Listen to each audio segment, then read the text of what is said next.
All right, Twan Russell is on the Toyota of Hollywood hotline. And reminder before we talk a little Canes here, if you're looking for the best Canes merch, you head on over to Caneswear in Davie on University Drive or check out all the gear online at caneswear.com. Twan Russell, he was a linebacker for the Canes and the Dolphins, and he's the athletic director at St. Thomas and a longtime friend of the program. And he also created, I think, one of the best charities in all of South Florida, the Russell Education Foundation. This Saturday, the Russell Education Foundation has their second annual Rally for Reading pickleball tournament. You can still register to play. You can go to russelleducationfoundation.com. We're going to talk some pickleball. I want to see if Solana's playing in it. We talked to Arande yesterday. He told us he bought a pickleball paddle off OfferUp. And then we found out also Crowder uses OfferUp to buy everything that he's interested in. But before we talk pickleball, Twan, let's talk about our Miami Hurricanes. How long have you been waiting for a season like this? Have you enjoyed this Canes season as much as you imagined you would? You know, if I said to you before any season, hey, you're going to get into the beginning of November, they're going to be 9-0, they're going to be a top 5 team in the nation. How much are you enjoying this? I'm thoroughly enjoying it. In fact, I'm proud. I'm not right very often. I've been married a long 25 years, and I'm never right, and especially not with my wife. But in right, this, even when you're right, right, I got one right. I've been telling everybody, wait until Mario gets his feet in the ground. Wait until his third year. You'll be able to see what he's going to accomplish. You'll be able to see who the University of Miami is going to be. And I kind of held out the last couple of years. I know people got excited before the seasons, and then we kind of fizzled out. But I said until the third year, you can't really determine what trajectory a coaching program is going to go, because he has to get his guys in. He has to get people who have acclimated to his process, his procedures, the things that he believes in, and he's been able to do that, I think, better than anybody else in the country, and I'm super excited. And honestly, I just feel good that I've been right about this, because I'm a big Mario fan. I'm a Cane, 2 majors, and I play football there. So for me, I am dug in.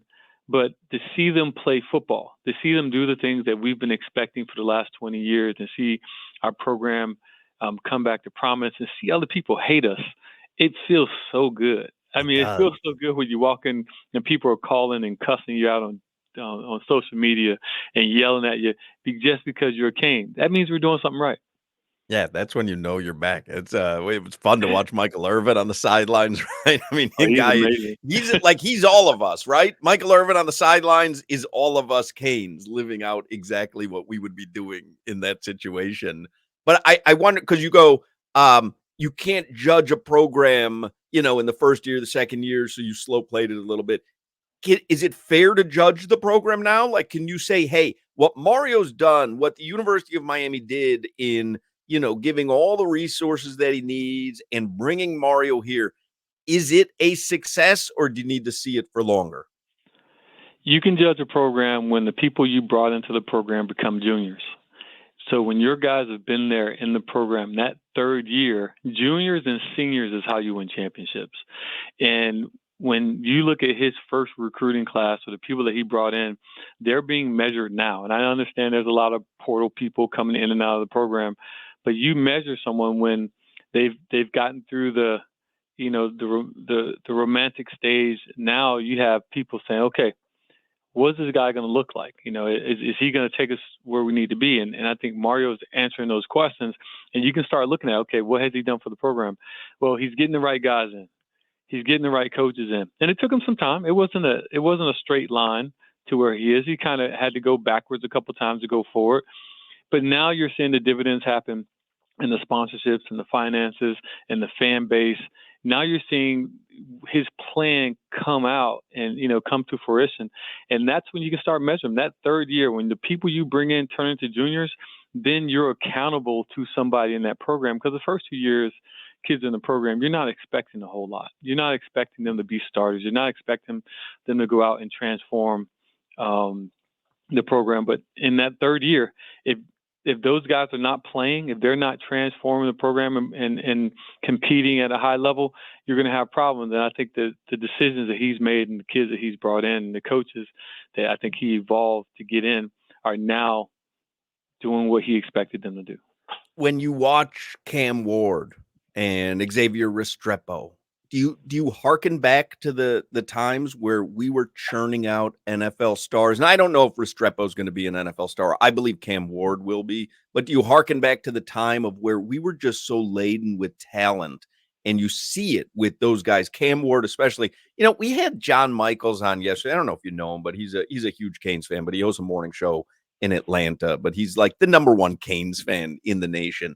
And he was saying, and he's like a Canes historian as well. And he was saying, he believes Cam Ward's the best quarterback to ever play the position at the University of Miami.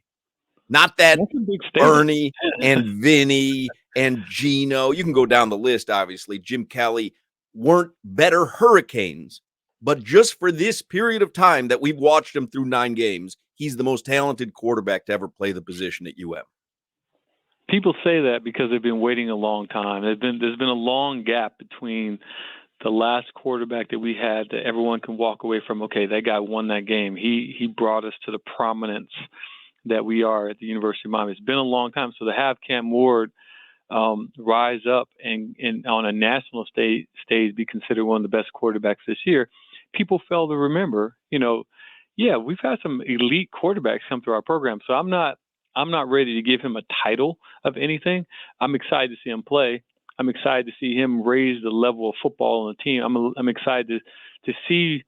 I'm excited to see how he makes Restrepo, rise to the top. I'm excited to see how he's able to show what all these players can do, because sometimes you have great talent on your team, but if someone's not delivering the ball, if they're not managing the team, managing the program, or even pushing the human spirit, that energy throughout the team, you'll never see what you're capable of. I think what Cam has done this year, he rose the level of the players around him. He's made very good players into elite players because he can throw the ball to them. But all quarterbacks do that. If you take some of the great wide receivers throughout college and professional football, without a great quarterback, they are never elite. And he's making really good players into elite players, and now we're able to get to the place that we want to be at. Twan, I know your football mind won't allow you to look past a specific game. You guys take one game at a time, one snap at a time. I get it, okay? But you got Georgia Tech on Saturday, Wake Forest, and then Syracuse. Should cocky Canes fans at this point expect an undefeated regular season? Like, are you at the point where you've seen enough where you say, hey, this team is good enough to take out these 3 opponents, and that's what we should expect at this point, go to the conference title game undefeated? If you're an educated Canes fan, you better look at Georgia Tech a different way. They've spoiled more ACC championships and seasons for us than any other team in the country. And you can't walk into that game and say that, hey, you're going to run over them just because you're coming in with an 8-0 record. That doesn't matter. You're playing Georgia Tech, a team that has owned us too many times in the last 20 years. And I would be, and even when we won, you walk away from the game frustrated because you're like, man, I don't know if we should have won the game. So I can't get past Georgia Tech. If somebody wants to do that, they have not been watching Canes football long enough, and we haven't earned the right yet to say that we're going to go undefeated. We're not Alabama. We're not teams that have done it in the last few years. We are getting to where we want to be. We're raising the level of expectations at the University of Miami, but we're not at a place where people are going to say, oh, they're going to win out, they're going to do that. People still have doubt. People still are wishing evil. I think people are sitting around with little voodoo dolls putting pins in the U, hoping that we falter. We can only focus on Georgia Tech. We can only focus on ourselves and make sure that we get through this, because we haven't earned the right to have an expectation that big. We have to go out and take it from the country. We have to go out every single week and make sure that we own the moment, own the day, and win the day. And if we keep doing that, okay, maybe next year people can have an expectation, but we haven't earned the expectation yet. We're still building. We're still creating. Now, what we're building looks beautiful. what we think that building is going to be in the next 3, 4, 5 years, man, it looks humongous and vast, and the expectation is huge. But we cannot get past this Saturday at 12 p.m. We can't do it. Georgia Tech is too unique of a team, regardless of their record. We're just not in a place where we can start looking past opponents. NFL trade deadline, Twan. Maybe someone's calling. Maybe someone wants you back on their roster. They're trying to bring me back. They didn't kick me out of the league. They threw me out. They gave me an eviction notice. They had a little red tag on the back of my neck. Don't come back. Twan, you have any experience long snapping by any chance? Hey, Solana's got this really weird thing that anyone on an NFL roster should be able to be a long snapper. And that, the notion that it's a specialist position is ridiculous because you're just hiking the ball a little bit further than you would. That any center should be a long snapper. Can you tell him that that's a highly specialized position? I have worked with a lot of long snappers as a special teams player, and honestly, they are snipers. I mean, a long snapper, when they practice, they put cups and holes and they try to fit it through things without touching the outside of the hole. They are elite. And then they have to be able to run down and make a play and hit someone. Long snappers are elite players. The best one I've ever played with was Ed Perry. And Ed Perry, not only was he elite in making sure the ball got where it needed to be, but he was elite at blocking, getting down the field, communicating. Those guys have to be smart. They're the centers of the special teams punt team. They have to call out what we're doing. They call left to right. You're communicating with them. Hey, man, you're coming my way. So those guys are smart. People think because they don't understand the game, hint, they they think that just because the ball is going from, the center to the punter, that didn't take any work. Well, that's like saying the center of the offense doesn't take any work to run that front. Those guys work really hard, and they're a very important part of any special teams unit in the National Football League. It's crazy, man. Twan, these long snappers got to you as well. I can't believe it. I mean, oh my God. I mean, Twan, yes or no, Twan, and don't be humble. You worked with special teams a little bit, like you said. It would have taken you 4 or 5 days to be able to put a ball in a cup behind you. Let's be honest. Come on, Twan. I will bet you, and we can put it on Instagram. I'll give you a week of practice, and you couldn't do it. I'll bet you can't. You're talking. See, Solana is the overly zealous non-athlete who thinks he's an athlete guy. So right now, Solana's thinking to himself, because I think Solana's going to participate in your pickleball tournament as well, and you're going to see how little athletic prowess he actually has. But yes, you are correct. I don't think he would be able. How about an actual punt, like a Reggie Roby punt? Do you think Solana would be able to catch a punt?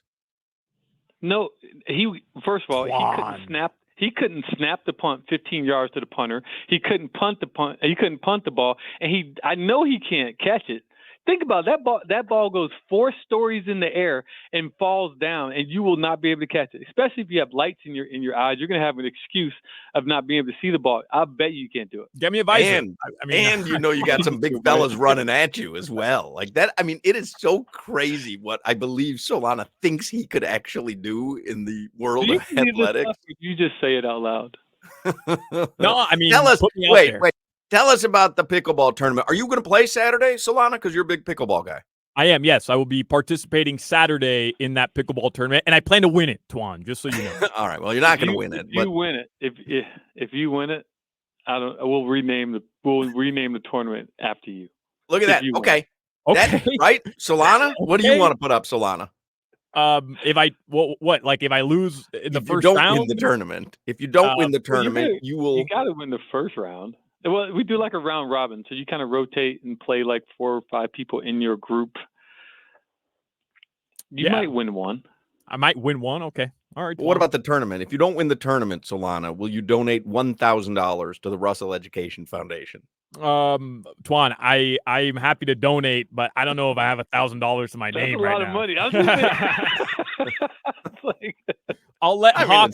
I'll let Hawk long snap right into my into me. I get an IOU. How's that? I'll get an IOU that we'll mutually agree upon. All right. Good. You can work it off at the foundation, Solana. You can work off $1,000 debt at the foundation.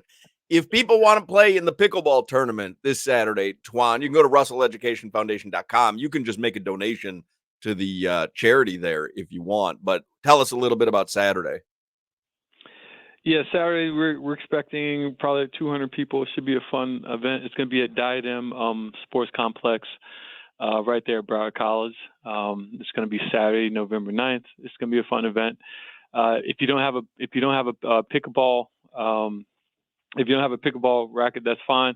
We're going to be giving one to you with every person that registers. So you're going to get one when you arrive.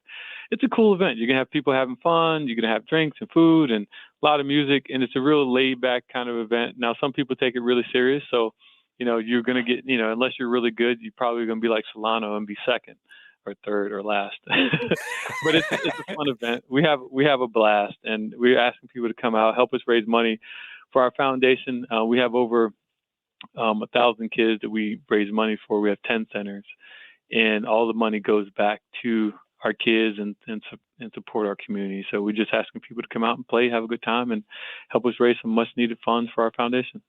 And again, I always implore listeners, even if you can't make it out Saturday, you can go to RussellEducationFoundation.com. Yeah, you can Twan, literally just donate money there on the website. You don't have to play. Oh, we got you back there, Hawk. I thought we lost you. Yeah, I mean, anybody can make a donation. Yeah. Yeah, RussellEducationFoundation.com. Make any donation. If you want to play on Saturday, that's great. But if you just want to make a donation to a worthy cause, you can do that. Twan, good luck on Saturday. Good luck to the Canes on Saturday. And hopefully we'll speak with you as this undefeated season rolls on.